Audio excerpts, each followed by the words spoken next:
Crossings constitute a national emergency. This is all as Braintree Council brings a legal case against the Home Office over the decision to house asylum seekers at RAF Wethersfield. Joining me now in the studio is research fellow at Conservative think tank The Bow Group, Benjamin Loughnane. Thank you so much for coming in. And from East London, migration policy expert Zoe Gardner. I think we might start with you, Zoe. Is it a national emergency, a crisis? And if it is, and we call it that, is it just like the item we've just done a couple of minutes ago, calling the NHS broken? You may say it, it's a phrase. What's the point of it? What difference does it make? Well, good evening, Vanessa, and thank you for having me on.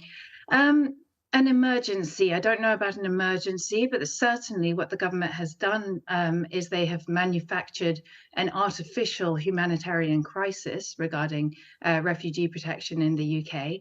And they've done that by simply stopping doing their job, which is to process asylum claims. They've let the numbers of people in the backlog of the asylum system grow and grow and grow. And now, of course, it's costing a fortune to house them.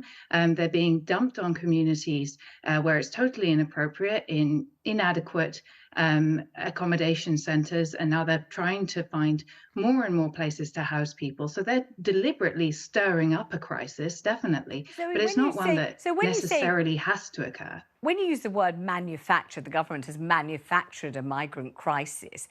In whose interest would the government do that? Surely not in their own interest. Why would they want to manufacture a crisis? What for?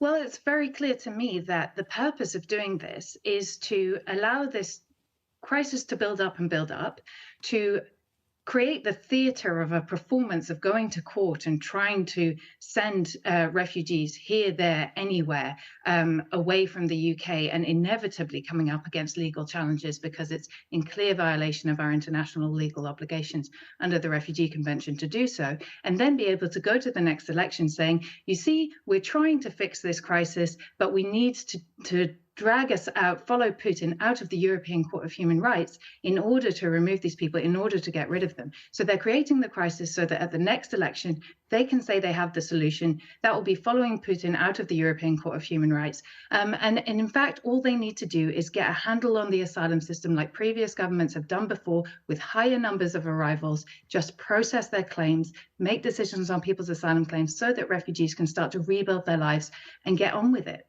Benjamin, is that what you see here? Because this is a gigantic conspiracy theory. Do you think that it plays out, that it's true? I mean, there's not much I would agree with Zoe on in terms of this issue, but I do think we have some common ground on this. I think much of the government's policy is performative or theatre, designed to, stir things up and, the PR stunts, get the headlines going. And it doesn't really do anything. That's the thing. I don't think it really leads anywhere. I don't think the policy ever really manifests in any sort of results. It's just about, kicking the can down the road is the way that I see it. Where I would disagree, however, is that I don't think that they've created this crisis. I don't think they've created a fake crisis. I think that they are creating schemes and policies which aren't workable, which won't yield effects, but that the crisis is very real and it does need a very real solution.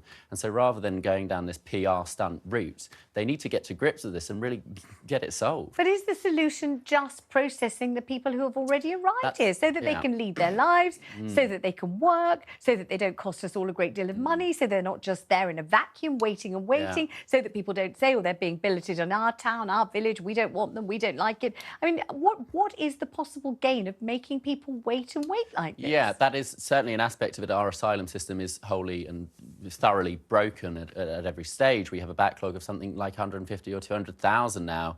And one of the reasons for that is because the system is, fundamentally not workable. You have to submit a claim on the basis of one particular thing. You can't put all your reasons for asylum down.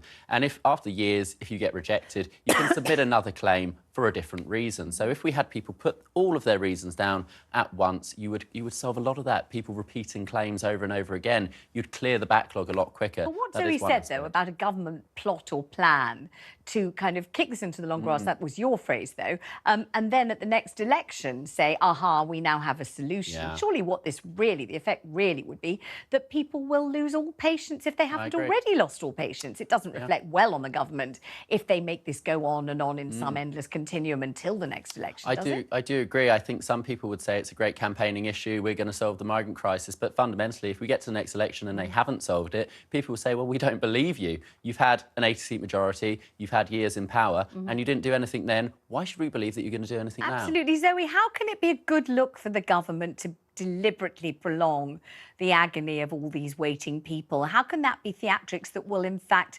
ricochet in a good way into the next election rather than the worst possible way? Say, exactly as Benjamin says, you've had all the time in the world, you've absolutely beeped it. It's a disaster. Yeah, no, well, I mean, I agree. And I think they've miscalculated horribly here, because I think that people are rightly completely fed up with this.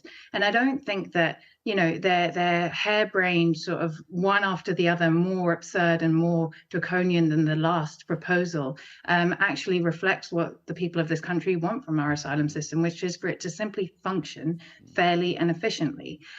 So I think they have made a terrible error. I think there's a lot of the sort of psychodrama of the inner workings of the Tory party that's playing out here. The strength that the extremely anti-migrant, hostile right wing of the party has over our Prime Minister at the moment, and the power that Suella Braverman, as Home Secretary, is wielding in that position, capable of withdrawing not only her support for Rishi Sunak, but the right wing of the party support as well, which would bring his government down. I think it reflects the weakness of the Tory party. And you're absolutely right. What does it say that Benjamin is nodding in agreement with every word you say, even though he says, normally I wouldn't agree with a single word, Zoe says, however, on this, I'm nodding, and I've never seen anyone endorse anybody else's view so profoundly and with such enthusiasm. Can I just say what do you normally disagree about? And why